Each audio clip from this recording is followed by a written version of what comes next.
Por la mañana, estando de servicio en una de las zonas de la Fundación SCP, escuchas una sirena. Significa que hay peligro y que debes evacuar, lo cual es muy aterrador porque la fundación alberga objetos mortales extraños. Junto con otro personal de la zona, corres hacia las salidas para la evacuación. Al abrir la puerta, retrocedes horrorizado. Allí varios miembros del personal te reciben con trajes protectores. Les preguntas qué está pasando y te responden: hay un riesgo de infección, porque SCP-1007-RU podría haber escapado de la contención. Hasta ahora tienes suerte, porque la gerencia de la zona decidió poner al personal en cuarentena por 6 horas, mientras tomas una ducha esterilizante. Recuerdas todo lo que escuchaste en el entrenamiento sobre SCP-1007-RU, también conocido como el virus Nietzsche. Si llegas a afrontarlo hoy, serías capaz de sobrevivir. El virus es increíblemente peligroso y puede causar muerte y destrucción masiva y otras consecuencias desconocidas. Fue descubierto y aislado por el personal de la Zona 7, donde se encuentra retenido ahora mismo. SCP-1007 pertenece a la clase Keter, es decir, el más peligroso. La cámara que alberga el virus Nietzsche debe estar sellada herméticamente. Para proporcionar tal nivel de protección, la entrada de la sala consta de un sistema de 3 vestíbulos con esclusa. Cualquier miembro del personal que ingrese a la cámara de SCP-1007 también debe usar un traje protector de ciclo completo. Después del contacto con el objeto, deben tomar una ducha esterilizante y ponerse en cuarentena durante 6 horas. Ahora lo sabes de primera mano. Pero lo que no quieres saber de primera mano es qué sucede si alguien comienza a mostrar signos de infección. Si esto sucede, el protocolo requiere eutanasia inmediata y la cremación de los restos de la persona. La probabilidad de que SCP-1007 escape se considera un evento de alto riesgo. Según el protocolo, la cámara de contención de virus junto con las instalaciones cercanas se están esterilizando y se está utilizando un tratamiento de temperatura ultra alta. SCP-1007 es un tipo de virus desconocido para la ciencia moderna. Sus efectos en el organismo son irreversibles y se requiere la neutralización obligatoria de los infectados. Toma de 2 a 4 horas desde el momento del contacto con el patógeno para ver los síntomas. El virus Nietzsche ingresa al cuerpo a través de gotas en el aire o por contacto directo. La sangre, el sudor, las lágrimas y otros líquidos de una persona infectada también se vuelven infecciosos. El patógeno provoca una mutación gradual de las neuronas de un organismo vivo. Estos cambios provocan un aumento exponencial en el umbral del dolor de la persona infectada. Es decir, la tasa de crecimiento del indicador aumenta en proporción a su valor. La mutación se produce por etapas, siempre en el mismo escenario. Inmediatamente al ingresar al cuerpo, el virus se propaga rápidamente e infecta el cerebro y el sistema nervioso central. Luego, el individuo infectado experimenta un ataque repentino de dolor severo que conduce al shock y la pérdida de conocimiento. En la fundación creen que este momento marca el inicio del desarrollo de la enfermedad. Se realizan investigaciones para encontrar una manera de neutralizar temporalmente el virus y eliminarlo del cuerpo antes de que ocurra esta fase. Probablemente este mecanismo salve al sujeto de la muerte, y todavía no hay resultados positivos. Después de unos minutos de inconsciencia, el paciente infectado vuelve en sí.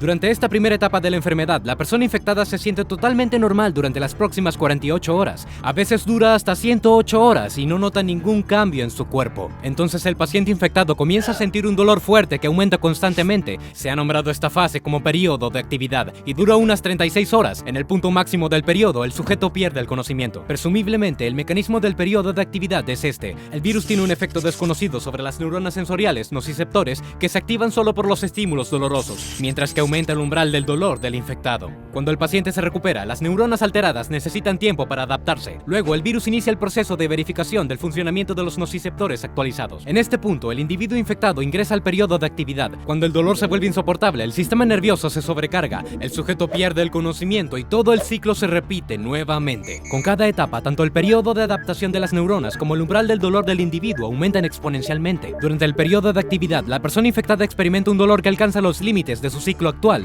Antes de pasar por un nuevo nivel, el dolor podría superar este umbral en una cantidad minúscula.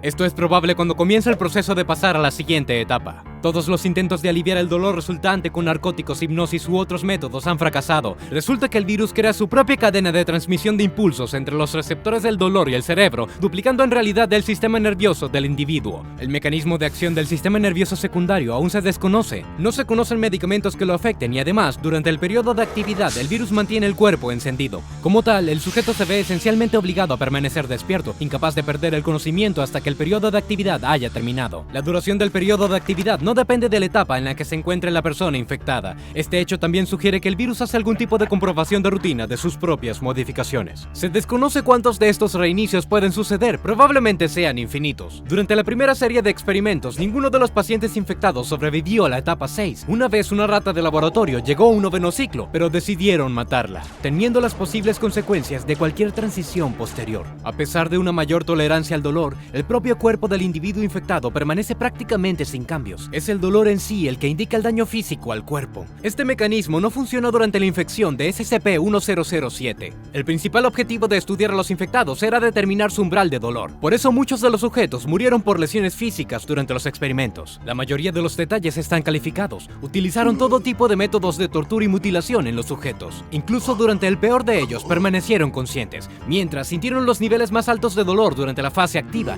y solo en las partes del cuerpo que sobrevivieron. Los infectados permanecen conscientes hasta que mueren, ya sea por una pérdida de sangre crítica o por un daño significativo en el cerebro y la médula espinal. El personal de clase D, también conocidos como indispensables, se utilizaron para estudiar SCP-1007. Algunos de ellos desconocían haber sido infectados. Durante uno de los estudios, el sujeto descubrió de qué se trataba el experimento, ingresando a la fase activa después de casi 2 horas y 18 minutos desde la infección. El experimento fue supervisado por el director del proyecto, Dr. Luginin, y su asistente, el investigador principal, Komov.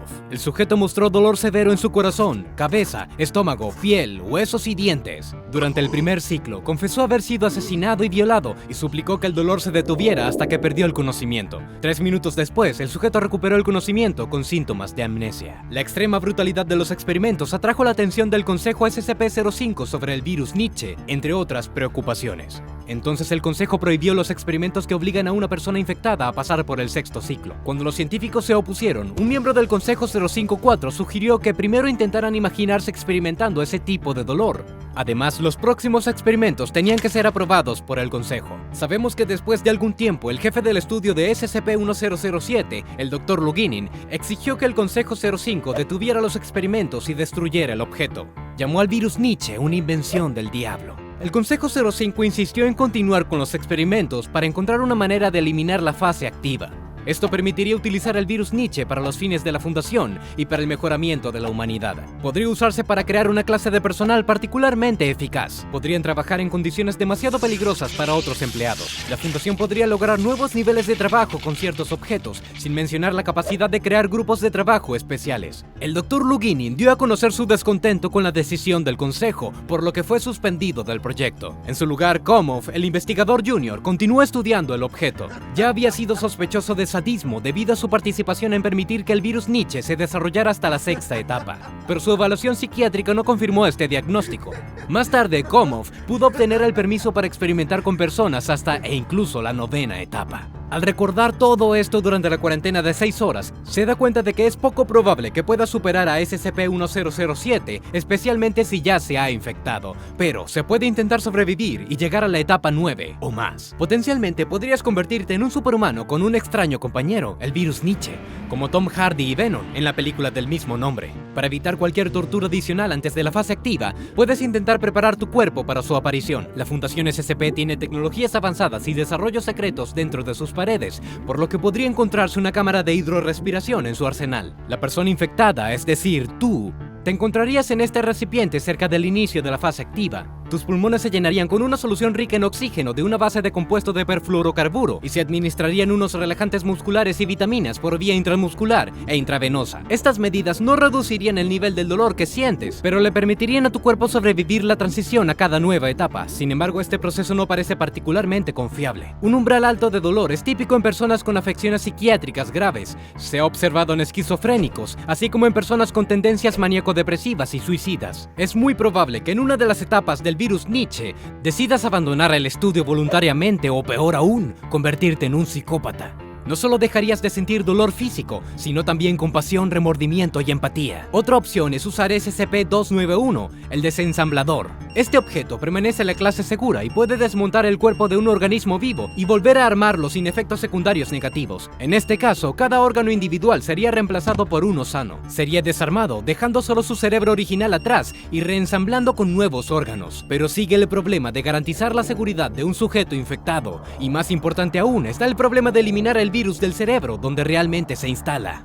Aparte de eso, se supone que SCP-1007 tiene el objetivo final de modificar el sistema nervioso de un individuo infectado. Un científico de la Fundación opina que el virus es un mecanismo que intenta crear un caparazón huésped adecuado para un vehículo desconocido. Los virus no son en realidad organismos vivos en todo el sentido de la palabra. No crecen, no se mueven, no comen, ni usan energía. Carecen de estructura celular y no tienen metabolismo propio. Ni siquiera se reproducen por sí mismas. Los científicos llaman a los virus organismos al borde de la vida y no pueden explicar su origen. Algunos creen que los virus son una forma especial de vida, como una invasión alienígena. Existe otro grave peligro a considerar. Es probable que el Consejo 05 destruya a todos aquellos que han entrado en contacto con el virus, las mutaciones. El principal mecanismo de influencia de SCP-1007 es mutar a las neuronas del cuerpo de una persona infectada. Pero los virus conocidos por la ciencia se adaptan perfectamente a su entorno, luego mutan y crean nuevas cepas. ¿El virus Nietzsche también progresará de esta manera? Tuviste suerte esta vez. Falsa alarma. Después de 6 horas en cuarentena, vuelves a tu puesto. Incluso después del miedo al tormento y la eutanasia, un pensamiento permanece en tu mente. Lo que más te asusta es que la fundación contrata a personas como Komov, científicos dispuestos a facilitar la tortura por el bien de la ciencia y el lucro. O quizás SCP-1007-RU no es tan simple, porque el trabajo del Dr. Luginin atrajo la atención de la alta dirección de la fundación. No es solo que permitieron que un supuesto sádico siguiera experimentando con humanos. Quizás el virus Nietzsche representa la amenaza de invasión de una forma de vida desconocida. Escribe abajo en los comentarios qué piensas al respecto. No olvides suscribirte al canal y darle me gusta al video. Y asegúrate de hacer clic en la campana para no perderte el próximo episodio.